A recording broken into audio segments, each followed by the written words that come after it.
Film उनके लिए है जो इमोशन फैमिली ड्रामा में खामियों को नजरअंदाज कर देते हैं। बीते कोरोना के दौर में जिस तरह से मृत्यु को लोगों ने नजदीक से महसूस किया, वो बॉलीवुड फिल्मों का विषय बन गई है।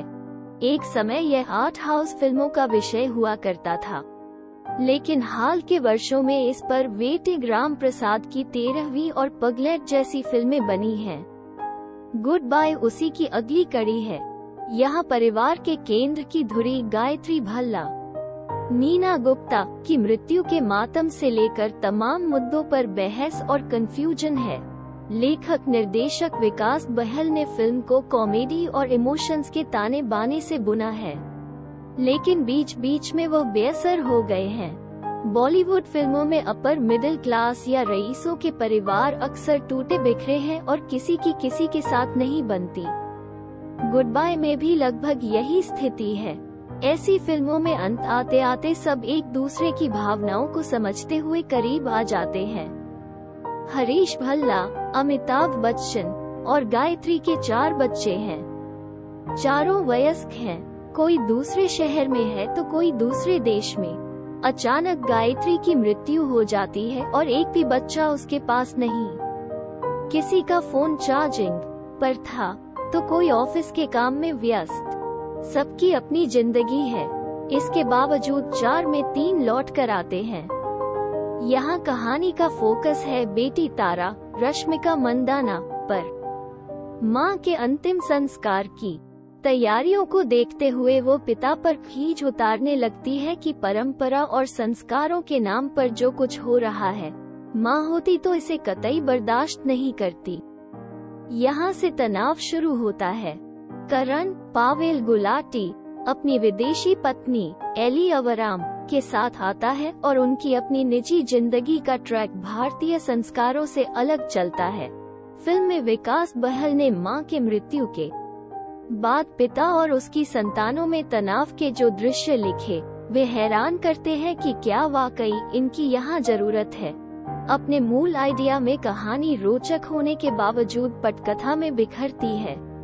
लेखक निर्देशक थोड़ा इमोशन, थोड़ी कॉमेडी वाले फॉर्मूले को पकड़कर आगे बढ़ते हैं।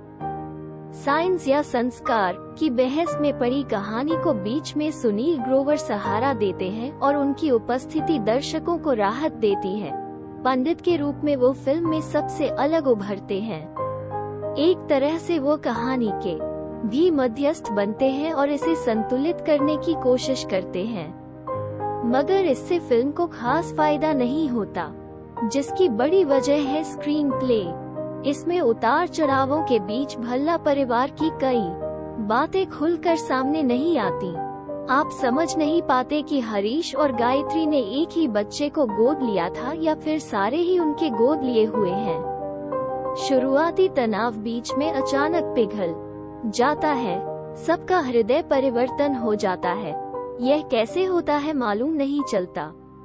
मातम के दौर में बेटे को डांटते हुए अमिताभ का यह डायलॉग पारिवारिक ड्रामा में बुरी तरह चौंकाता है। अमरीकी हो गए हो तुम, वहाँ होता होगा यह सब। सुबह माँ की अर्थी का योग और रात को संभोग। फिल्म में शव और मातम में शामिल लोगों के माध्यम से जिस तरह से कॉमेडी पैदा करने की कोशिश है, वह यही बताता है कि मुद्दे को कुछ और संवेदनशील ढंग से देखे जाने की जरूरत थी। जहां तक परफॉर्मेंस की बात है तो अमिताभ बच्चन और नीना गुप्ता सबसे शानदार हैं। नीना कहानी में जगह जगह फ्लैशबैक में आती है और दिल चुरा लेती हैं, जबकि अमिताभ ने पत्नी की मौत से दुखी पति और बच्चों के नाराज पिता की भूमिका खूबसूरती से निभाई है। अस्थि विसर्जन के समय का एक मोनोलॉग दर्शकों के दिल में उतर जाता है। रश्मिका मंदाना का यह बॉलीवुड डेब्यू है। वो इसमें नेशनल क्रश की तरह नहीं लगती।